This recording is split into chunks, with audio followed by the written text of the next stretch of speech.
벚꽃 야담 방문해주셔서 감사합니다. 구독, 좋아요, 알림 설정은 여러분의 사랑입니다.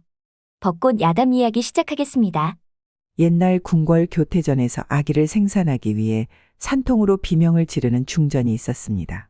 그날은 유독 칠흑같이 어두웠고 산통이 극을 달하고 있을 즈음 우렁찬 아기의 울음소리가 거란에 울려 퍼졌죠.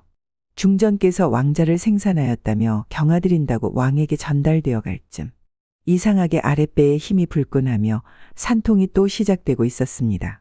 당황한 중전은 최고상궁을 불러 산통을 참으면서 귓속말로 말했습니다.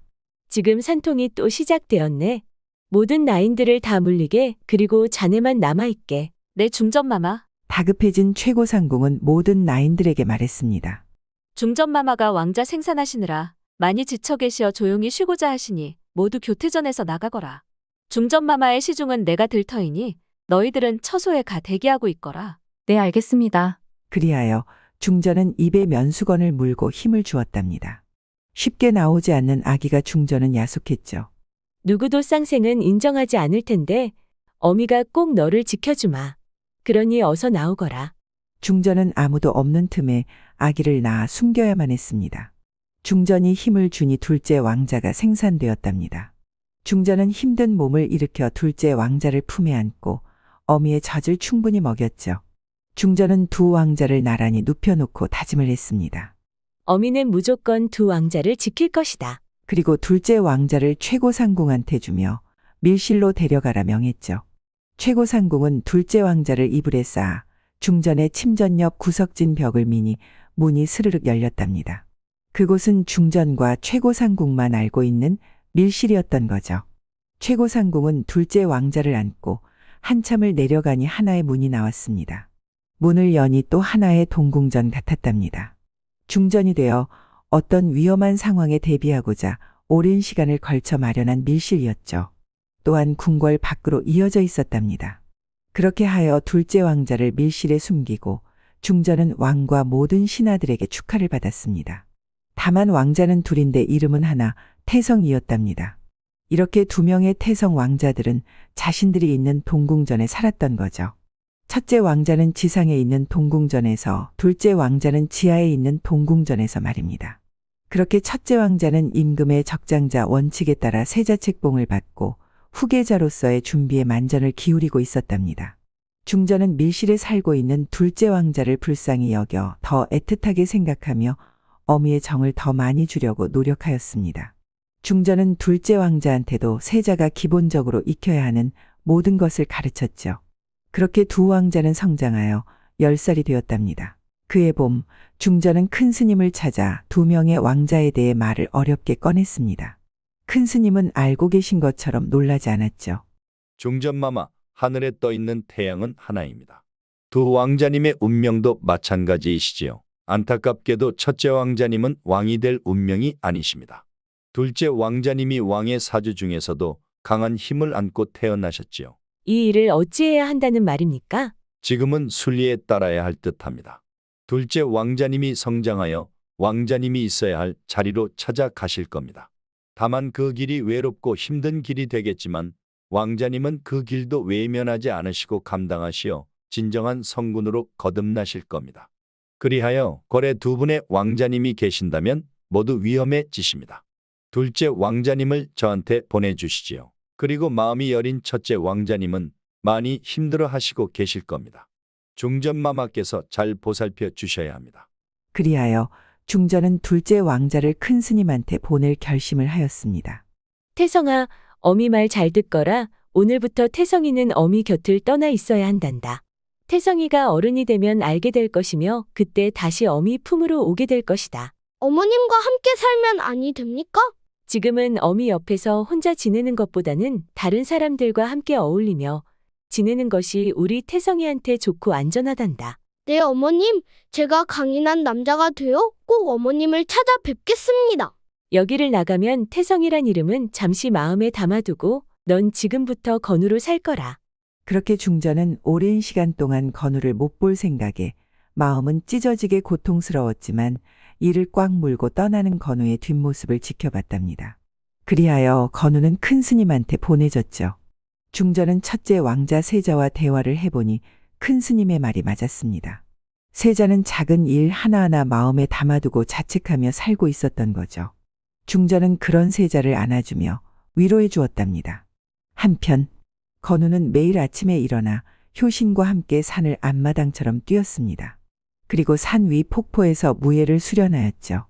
효신은 건우를 보필하며 모든 것을 가르쳐줄 무사였답니다. 건우는 누구보다도 두뇌가 명석하여 효신이 하나를 가르치면 10개를 깨우쳤으니까요. 헌데 건우한테도 힘들어하는 것이 있었으니 그건 독을 이겨내는 훈련이었던 거죠. 작은 배앓이부터 설사, 구토, 그리고 때로는 몸져 누워 며칠을 고열로 고생해야 하는 경우도 있었답니다. 심할 경우에는 효신이 죽지 않을 만큼 해독제를 주었습니다. 그렇게 시간이 흘러 건우가 15살이 되었죠. 이제는 어떤 도구로도 건우한테는 위협을 줄 수 없게 되었답니다. 어느 날 큰 스님과 효신은 건우를 불렀습니다. 그리고는 큰 스님과 효신이 일어나 건우한테 절을 하였답니다.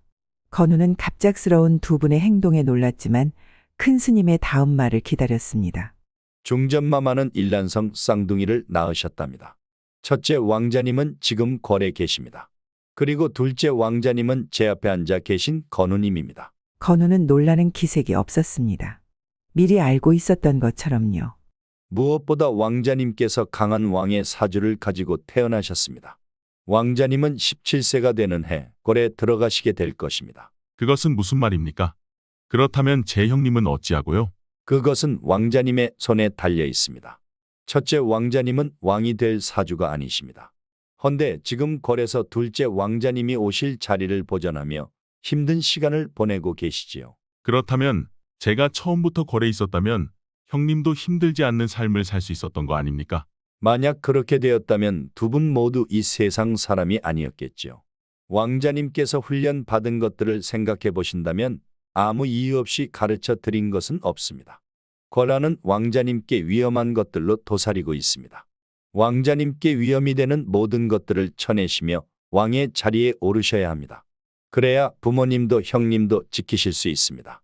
그럼 2년 동안 제가 해야 하는 것은 무엇인가요? 효신과 함께 전국에 있는 고을을 돌며 백성의 목소리를 들어주소서. 또한 관직의 사람들을 파악하시어 함께 할 사람과 쳐내야 하는 사람들을 구분하시게 되면 사람을 꿰뚫어보는 눈을 갖게 될 것입니다. 그리하여 건우와 효신은 전국을 다니며 백성의 목소리를 들었던 거죠. 허나 어느 고을은 백성의 소리를 듣고자 노력하는 관료가 있는가 하면 어느 고을은 사또부터 시작하여 백성의 고열을 빨아먹고 사는 탐관오리들이 판을 치고 있었습니다. 건우는 마음 같아서는 다 해결하며 전국을 돌고 싶었지만 시간을 지체할 수 없었답니다. 그 대신 꼼꼼하게 기록에 남겼죠. 그렇게 2년이라는 시간이 흐르고 마지막 고을만 남겨놓고 있었습니다. 벚꽃이 만발한 어느 날, 마지막 고을은 천지가 벚꽃으로 눈이 내린 듯 아름다웠답니다. 이 경관에 취해 있던 건우는 평화로운 고을로 보였기에 여유롭게 꽃놀이를 하며 벚꽃길을 걸었답니다. 그런데 그때 벚꽃나무 끝자락에 처녀가 어린아이를 치마폭에 숨기며 덩치가 산만한 사내와 말다툼을 하고 있는 것이 아니겠어요. 사내는 당장이라도 처녀를 때릴 기세였답니다. 건우는 다급하게 달려가 둘 사이에 끼어들어 말을 하였습니다. 무슨 일로 싸우는 건지는 모르겠으나 아무리 그래도 처녀와 어린아이 상대로 겁박을 하시면 되겠습니까? 나리는 가시는 길 그냥 가셔요. 계집아이는 애비라는 사람이 갚을 빚 대신 데리고 가는 것입니다요. 그런데 아씨가 중간에 막아 선 겁니다요. 옆에서 듣고 있던 처녀가 발끈하고는 말하였답니다. 그 빚이라는 것이 먼저 말이 되지 않지 않느냐? 어찌 빌린 돈보다 이자가 2달 사이에 더 많아질 수 있다는 말이더냐? 건우는 잠시 생각에 잠겼습니다. 벚꽃의 아름다움에 취해 평화로운 고을이라 경솔한 판단을 하였구나. 건우는 화가 난 처녀를 보았는데 얼굴을 보니 평범한 처녀로 보이지 않았답니다. 눈빛은 총명해 보였고 성깔은 서방도 이겨먹을 듯 보였던 거죠. 서방이 누가 될지는 모르겠지만 이 처녀를 데리고 살 사내는 힘이 들겠구나. 허나 마음은 비단결 같으니 이 처녀를 아내로 맞이하는 사내는 큰 복을 받은 사람이다. 건우는 처녀가 어린아이를 내줄 생각은 추호도 없는 듯하여 사내한테 말을 하였습니다. 자네의 주인한테 안내하시게 내가 만나 말해보겠네. 제가 이 아이를 데리고 가지 않으면 제가 죽습니다요. 걱정 말게나 그건 내가 막아줄 터이니 낭자는 어느 댁 처자요? 저는 건넌마을 이대감댁 여식이지요. 이 일을 마무리하고 그 댁으로 찾아가리다. 건우는 처녀가 아이를 데리고 가는 뒷모습을 보니 처녀는 놀란 아이를 도닥이며 어디 다친 곳은 없는지 살피는 모습이 다정다감하게 보였답니다. 어린아이가 부러울 정도로 말입니다.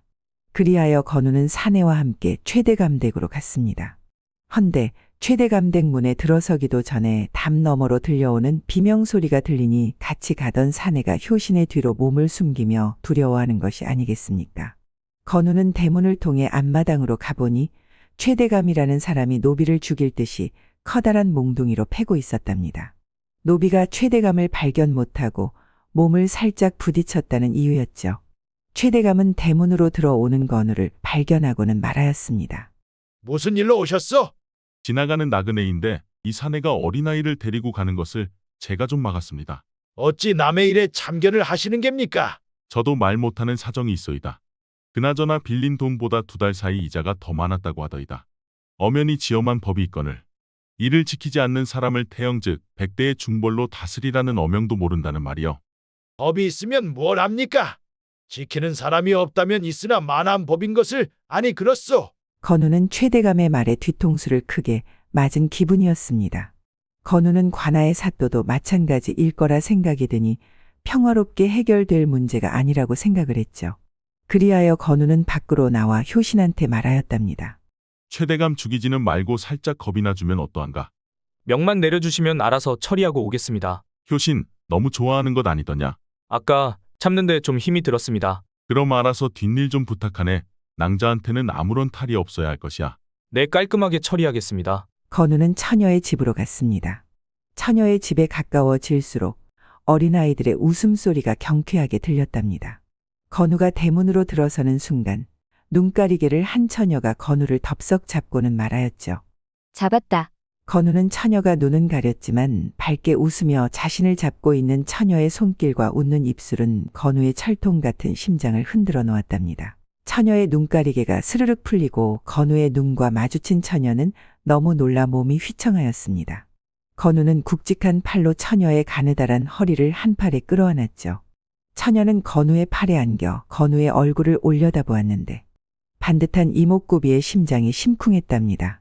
눈은 호수같이 깊었으며 콧대는 칼날처럼 높았고 입은 사내의 성격을 말해주는 듯 묵직했죠.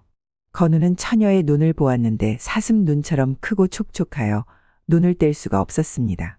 그때 망구어멈의 헛기침에 건우는 정신을 차리고 마당을 보았는데 여러 명의 아이들이 자신을 보고 있는 것이 아니겠어요. 건우와 처녀는 무언가를 하다가 들킨 연인처럼 안절부절 못했답니다. 처녀가 먼저 아이들한테 말하였습니다. 오늘 나와 순실이를 도와주신 분이란다. 인사들 하거라. 고맙습니다. 오메, 아까 연아 아씨가 말씀하신 잘생긴 선비님이구먼요. 아씨 참말로 잘생기셨는데요. 연하는 창피하여 망구어멈 입을 막았답니다. 건우는 그제야 그 연하가 낮에 만난 여인임을 알게 되었죠. 연하는 건우를 대청마루로 안내했답니다. 그리고 망구어멈한테 말하였습니다. 망고어멈 다과상 준비해줘. 네, 연아 아씨. 참말로 선남선녀가 따로 없네요. 연하는 망구어멈을 보고 고개를 절레절레 흔들었습니다. 망구어멈은 웃고 알겠다며 눈을 찡긋하고는 부엌으로 갔답니다. 낮에는 제대로 인사도 못 드렸습니다. 괜찮소. 그나저나 어찌 여기에 아이들이 많은 것이요? 오늘 순실이처럼 부모님이 빚을 못 갚아 팔려가는 아이들, 버려진 아이들, 부모한테 맞아 도망친 아이들, 그리고 고아가 된 아이들도 있지요. 연하낭자께서 이 많은 아이들을 보살피고 있는 것인가요? 네, 아이들이 끌려가는 모습을 차마 지나칠 수가 없었습니다. 정말 훌륭한 일을 하고 계시는군요. 아닙니다. 제가 능력이 부족하여 더 많은 아이들을 도울 수 없는 것이 한이 됩니다. 그런데 순실이 일은 어떻게 되었나요? 걱정하지 마시오. 해결이 되었을 것이오. 아, 네. 선비님의 조남은 어찌 되시나요? 전 건우입니다. 연하낭자, 엉뚱한 질문을 한다고 생각할지는 모르겠으나 물어보고 싶은 것이 있어. 네, 물어보시지요. 건우는 연하낭자를 빤히 보며 의미심장하게 물어보았습니다. 만약 연하낭자한테 더 많은 아이들을 돌볼 수 있는 힘이 주어진다면 그 힘을 받을 생각이 있습니까? 전 당연 받을 것입니다. 그리하여 아이들의 어미가 되어주고 그 아이들을 바르게 키워 이 나라의 인재로 만들고 싶습니다. 좋은 생각이십니다. 혹시 혼인할 정혼자가 있습니까? 정혼자요? 건우는 자신도 모르게 물어본 질문이라 순간 당황스러워하며 말을 더듬거리며 말하였답니다. 아, 그게 그러니까. 이렇게 포부가 크신 연하낭자께서 혼인을 바로 하신다면 이 나라의 아이들은 누가 지켜줍니까? 그래서 물어보았습니다. 연하낭자는 할아버지께서 맺어준 집안 선비는 있었으나 그 선비는 연하낭자가 아이들을 데리고 와 키우는 것을 싫어하여 혼인할 생각이 없었답니다. 연하낭자는 굳이 상세하게 얘기할 필요가 없어 대답하였습니다. 집안 어르신들께서 맺어준 인연은 있습니다. 건우는 인연이 없다는 말을 기대했는데 있다고 하니 알 수 없는 감정이 솟구쳐 올라 주체할 수가 없었답니다. 아무리 집안 어르신께서 맺어 주었다고는 하나 무작정하시면 아니 됩니다. 선비님의 말씀 깊게 새겨 듣겠습니다. 한편 세자는 매일매일 세자로서 해야 하는 일들과 공부들을 버거워하며 하루를 보내고 있었습니다. 그러던 어느 날 아침 문안 인사로 강령전에 들렸는데 왕이 세자의 안색을 보고는 말하였답니다. 세자는 어찌하여 안색이 좋지 아니한 것이냐? 괜찮습니다. 아바마마. 왕은 세자가 늘 못마땅하였습니다. 세자라면 체력도 정신도 스스로 관리를 잘하여야 하는데 항상 볼 때면 혈색도 좋아 보이지 않았기 때문이었죠. 세자는 자신을 바라보는 아바마마의 눈빛이 무서워 항상 길을 못 피고 두려움에 떨었답니다. 그리고 이 모습을 지켜보는 사람이 있었으니 바로 좌의정 김중겸 대감이었습니다. 좌상 눈에는 왕도 세자도 마음에 들지 않았던 거죠. 좌상은 점점 왕이 자신의 말을 잘 듣지 않아 3개월 전부터 간신을 강령전에 심어 놓았답니다. 좌상은 좋은 혈통을 가진 사대부가 이 나라를 앞장서 이끌어야 나라가 반듯하게 유지된다고 굳게 믿는 사람이었죠. 그리하여 좌상이 심어놓은 궁녀 옥란이한테 시킨 일이 있었으니 그건 세자가 먹는 탕약의 신경을 혼미하게 하는 약을 타게 했던 거죠. 그리하여 좌상은 왕의 동생인 한성대군을 왕으로 옹립하고자 서서히 준비를 하고 있었습니다. 3개월 후 세자는 약에 중독이 되었는지 서서히 반응이 보이기 시작하였답니다. 서책을 읽다가 먼 산을 바라보고 세자시강원의 강의를 들으며 심지어 꾸벅꾸벅 조는 모습을 몇 차례 보게 되었던 거죠. 그런데 생각보다 빠르게 약 효과를 보니 좌상은 모든 일을 앞당기기로 하였습니다. 좌상은 모든 대신들이 있는 조정에서 큰 소리로 말하였습니다. 전하, 아래옵기 망극하오나 신하된 도리로 말씀을 드리지 않는다면 더 불충하는 것 같다. 말씀드립니다. 세자자께서 군왕의 자질이 충분하지 않다고 판단이 되옵니다. 좌상의 말이 끝나기도 무섭게 많은 대신들이 한 목소리를 내고 있었죠. 네, 맞습니다. 전하도 알고 있는지라 대신들의 말에 반박할 수가 없었답니다. 하지만 아들이기에 기회는 줘야 한다고 생각이 들어 말하였습니다. 대신들의 말이 무슨 말인지 알겠소이다. 나 또한 자질이 없는 세자가 왕의 후계자가 되는 것은 원하지 않소. 왕의 생각은 세자가 아니어도 아직 어리지만 후궁에서 난 왕자가 있었기에 세자가 폐위가 되어도 괜찮다고 생각을 했죠. 허나 왕은 좌상의 생각이 다르다는 것을 미처 몰랐답니다. 좌상은 세자를 치면서 왕도 함께 칠 생각이었으니까요. 좌상은 말이 나온 김에 확실하게 매듭 짓고자 말하였습니다. 그럼 3일 후 세자의 자질에 대해 시험하는 것으로 알고 준비하겠습니다. 왕은 3일 후라는 말에 좀 당황은 했지만 차라리 능력 없는 세자가 빨리 정리가 되는 것도 좋다고 생각을 했답니다.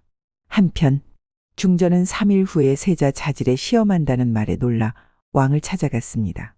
전하, 어찌하여 세자를 위해 막아주지 않으시고 그렇게 매몰차게 버리려고 하시는 겁니까? 중전, 지금까지 짐도 기다려주지 않았어. 지금 조정에서 대신들한테 무슨 소리를 듣고 왔는지 아시오? 더 이상 아비로서의 배품은 없어. 중전은 가슴을 쥐어잡고 눈물을 흘리며 생각했습니다. 모든 것들이 내 생각보다 앞당겨졌구나. 건우가 내 서찰을 보고 서둘러야 할 텐데 큰일이구나. 큰 스님을 통해 긴급함을 알리는 서찰을 건우한테 보냈지만 소식이 없어 초조하기만 했답니다. 이렇게 빨리 올 줄은 꿈에도 생각을 못하고 있었던 거죠. 중전은 세자를 위해 폐위될 경우를 대비해야만 했답니다. 그렇게 3일이 지나고 세자는 두려움에 떨며 아바마마와 대신들이 바라보는 앞에서 4가지 시험을 통과해야만 했습니다. 첫 번째는 사서오경에서 여러 대신들이 질문을 하는 것을 막힘없이 대답하기, 두 번째는 활 쏘기, 세 번째는 칼 대결, 그리고 4번째는 세자의 자질이 있는지 스스로 증명하는 것이었죠. 시험은 시작이 되어 한 대신이 사서오경 중 논어에서 질문을 했습니다.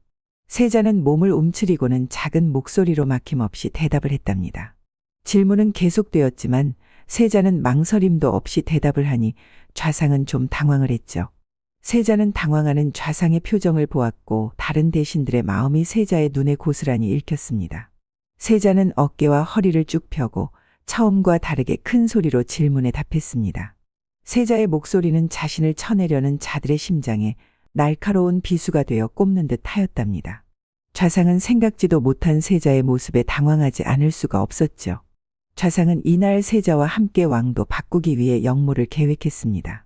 그리하여 지금쯤 3,000명의 군사들이 세자저하의 시험이 끝나는 시점에 맞춰 궐에 당도하기로 되어 있었답니다. 좌상과 역모에 가담한 대신들은 좌상을 보며 눈으로 어찌 된 것이냐고 물어보는 듯 하였습니다. 세자는 시험을 보는 와중에도 대신들을 지켜보고 있었던 거죠. 그렇게 첫 번째 시험은 끝이 났습니다. 두 번째와 세 번째 시험은 세자한테 너무 쉬웠답니다. 세자는 10번의 활을 쏴서 10번 모두 관중시켰죠. 세 번째는 왕도 감탄하였습니다. 세자가 칼을 다루는 솜씨는 부드러우면서도 강했으며 칼의 춤사위는 우아하고 아름답기까지 했으니까요. 네 번째 시험이 남아있어 세자는 아바마마한테 먼저 말하였죠. 아바마마 네 번째 시험을 위해서는 한 사람이 필요합니다. 데리고 와도 되겠습니까? 왕은 세자가 지금까지 보여준 것으로도 세자 자격이 충분하다 생각되어 기분이 너무 좋았답니다. 그래 세자, 누구든 다 허락하니 세자가 알아서 하거라. 2명의 병사가 궁녀 1명을 끈으로 묶어 데려왔습니다. 그 궁녀는 좌상 사람인 동궁전의 궁녀 옥난이었던 거죠. 좌상은 군사가 빨리 궐을 칠 수 있게 만드는 것만이 살 길이라 생각이 들었답니다. 허나 군사는 시험이 끝나는 북소리를 신호로 궐을 치게 되어 있었기에 좌상은 북에서 가까운 대신한테 북을 치라는 신호를 보냈습니다. 그리하여 북에서 가까운 대신이 허겁지겁 북으로 달려갔던 거죠. 그때 세자는 북쪽으로 달려가는 대신을 보고 바람같이 몸을 공중에 띄웠고 날카로운 칼을 뽑아 북을 내려 찍었답니다. 모든 일이 순식간에 일어난 일이라 그곳에 있는 모든 사람들은 어떤 상황인지 모르고 있었습니다. 세자는 좌상의 목에 칼을 대고 말하였습니다. 좌상 이제 빠져나갈 구멍이 없소이다. 세자는 항상 나를 두려워하지 않았느냐? 그런데 어찌하여? 내 사람이 아닌 자를 쳐내기 위한 나의 작전이었다 생각하시오. 그리하여 역모에 가담한 조정 대신들은 차명으로 생을 마감했으며 이것을 본 대신들은 세자를 두려움의 대상이 되었던 거죠. 세자는 어마마마가 너무 보고 싶어 교태전으로 갔답니다. 중전은 문으로 들어오는 세자를 보고 누가 온지 알기에 소리 없이 눈물을 흘리며 세자를 품에 꼭 안고 작은 소리로 말하였습니다. 어서 오너라. 내 아들아. 그동안 고생 많았구나. 아픈 곳은 없는 것이냐? 네, 아픈 곳 없이 건강합니다. 그런데 어미도 모르게 하였단 말이냐? 건우는 궐에 들어왔던 날부터 오늘까지 일을 말해주었답니다. 건우는 좌상이 궁녀 옥난이를 동궁전에 넣기 전 미리 궐에 들어와 있었습니다. 건우는 자신이 지냈던 지하 동궁전을 통해 들어왔던 거죠. 그리고 어마마마한테 말씀은 드리지 않았지만 두 왕자는 서로의 존재를 알고 있었답니다. 지하 동궁전은 지상 동궁전과도 연결이 되어 있었으니까요. 두 왕자는 몰래 지하 동궁전에서 놀며 서로를 의지하고 위로하며 보냈습니다. 그리고 건우가 떠나는 날 둘만의 암호로 글을 남겼죠. 내가 올 때까지 건강하게 지내고 있어? 형님. 그리고 궐에 들어온 날 세자 형님의 건강 상태가 좋지 않은 것 같아 바로 효신과 함께 큰 스님이 계신 절로 보내어 마음과 몸의 건강을 다시 찾을 수 있게 하였습니다. 그리하여 건우는 세자저하가 되어 궐을 파악하기 시작하였답니다. 그런 와중에 세자는 연한 왕자가 보고 싶을 때면 먼 산을 바라보다 졸기도 하고 자기도 했던 거죠. 헌데 좌상은 옥난이가 준 탕약에 넣은 약의 효과라 착각을 했답니다. 세자는 어떻게 해야 연한 왕자를 세자빈으로 만들 수 있을지 매일 고민을 했습니다.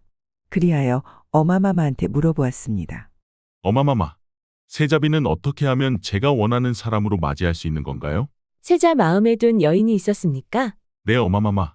그리하여 연한 왕자에 대해 있었던 모든 것을 말했습니다. 세자, 어미도 며느리로 참 욕심이 납니다. 그리하여 세자와 중전은 연한 왕자를 세자빈으로 만들기 위해 작전을 짰답니다. 먼저 금혼령을 내려 세자빈 간택을 위한 처녀들이 궐에 들어왔습니다. 세자는 연하낭자가 후보자에 있는지가 궁금하였죠.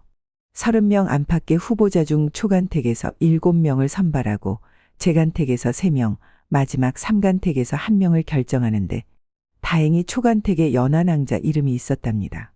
세자는 멀리나마 연하낭자를 지켜보고 있었습니다. 헌데 안 본 사이에 더 어여뻐져 있었던 거죠. 나를 보면 어떤 표정을 할지 궁금하구나. 연하낭자는 재간택에도 당연히 올라와 있었습니다. 세자는 안도의 숨을 쉬며 마지막 질문은 세자가 준비를 하였기에 3간택에 참석을 하였답니다. 3명의 처자들은 다 어여쁘고 총명했죠. 허나 세자 눈에는 그 누구도 눈에 들어오지 않았습니다. 오직 연하낭자만 바라보며 연하낭자의 눈빛, 입모양, 시선, 손가락의 움직임을 보고 있었답니다.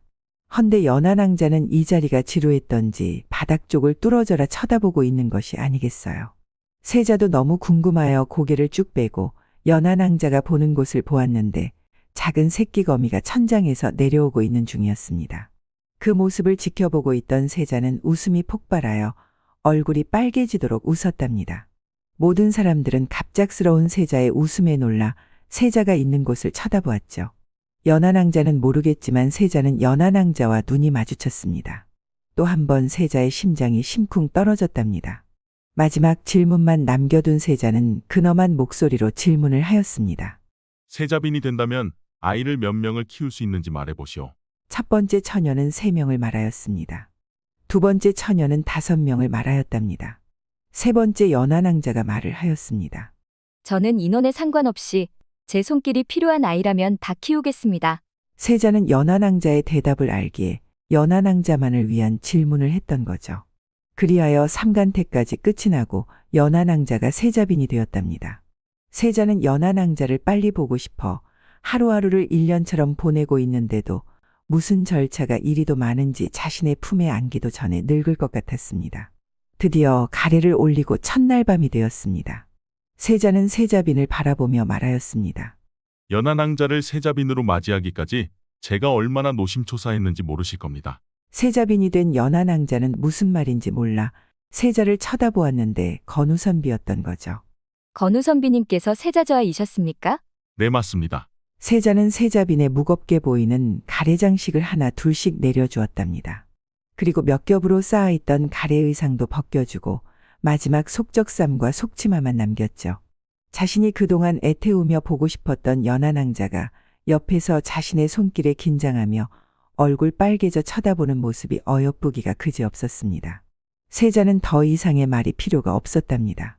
다만 몸에 대화가 있을 뿐이었죠. 세자는 그동안 보고 싶어 애태웠던 마음을 모아 깊은 숲으로 거친 남자가 되어 세자빈을 안았답니다. 세자는 거친 숨은 세자빈을 삼킬 듯 커져갔고 세자빈은 세자의 손에 이끌려 몽환적인 세상에 점점 빠져들었습니다. 그리하여 두 사람의 뜨거운 마음은 커다란 불씨가 되어 뜨겁게 밤을 불태웠답니다. 세자의 뜨거운 열기는 서서히 식어갔고 세자빈의 지친 몸은 세자의 품에 안겨 새근새근 잠이 들었죠. 그 후 세자는 백성들을 생각하는 성군이 되었으며 세자빈은 자신의 손길이 필요한 아이들을 보살피고 가르쳐 나라에 필요한 인재로 키웠습니다. 그리하여 세자와 세자빈은 오래오래 행복하게 잘 살았다는 이야기였습니다. 사자성어에 유지경성이라는 말이 있답니다. 이루고자 하는 뜻이 있는 사람은 반드시 성공한다는 것을 비유하는 말이죠. 허나 현실을 살면서 이루고 싶은 것은 많으나 성공하기까지 쉽지가 않습니다. 다만 큰 성공이 아닌 소소한 성공부터 실천해 나아간다면 큰 성공도 할 수 있지 않을까요? 벚꽃 야담. 구독, 좋아요, 따뜻한 댓글은 여러분의 사랑입니다. 이 영상을 보시는 모든 분들이 벚꽃 야담과 좋은 인연을 맺어 항상 행복이 가득하셨으면 좋겠습니다. 오늘도 행복한 하루 보내세요.